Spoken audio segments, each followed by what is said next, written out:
goût pour le jardinage, je pense que ça vient de mes parents. En Angleterre, on habitait toujours avec des grands jardins, des grands espaces. Et on a imaginé ce jardin avec l'aide de Nicolas, un paysagiste. Il nous a aidés à créer cet espace dehors parce qu'on voulait un espace de détente où on pouvait vraiment profiter de la ville, mais avec un espace extérieur. Depuis tout petit, dès l'âge de 5 ans, je jardinais, je dessinais, je bricolais, je grimpais aux arbres. Aujourd'hui, on me paye pour ça. Je conçois, je réalise et j'entretiens des jardins pour des particuliers, des professionnels. Mais avant tout, il y a la demande des clients, qui est toujours la base de mon inspiration pour moi, de répondre à leurs demandes. À savoir, pour ce jardin, ils voulaient que je recrée les paysages de la Nouvelle-Zélande sur cette terrasse. La source d'inspiration, c'est vraiment le Nouvelle-Zélande. On a adoré le paysage là-bas, donc on a vraiment utilisé ça comme base.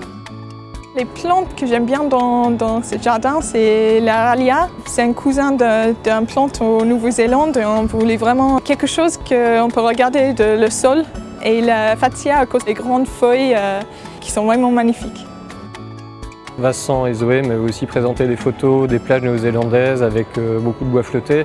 C'est un pays volcanique aussi, donc la présence du bois flotté, de la roche volcanique, la Pouzzolane. Avec tous les points de vue sur le paysage extérieur qu'on avait, tous les monuments de Bordeaux, bien sûr la cathédrale derrière moi.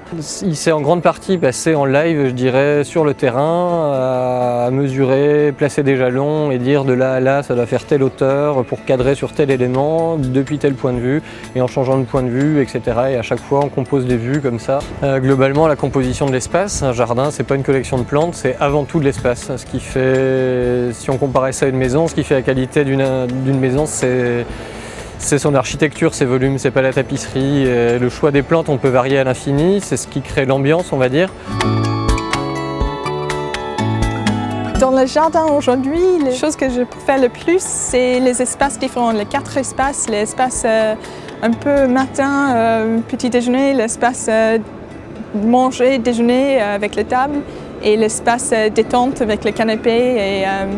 J'adore aussi le vent dans les feuilles et toutes les plantes, les couleurs. J'adore, oui. Sur la composition de l'espace, il n'y a pas une variété infinie, il y a souvent une seule solution, la bonne. Donc je suis très content de ça. On est parti d'un plateau vide et nu, qui était flottant, mal tenu, et puis on a créé un 4 pièces finalement, avec des usages et des ambiances différentes selon les heures du jour.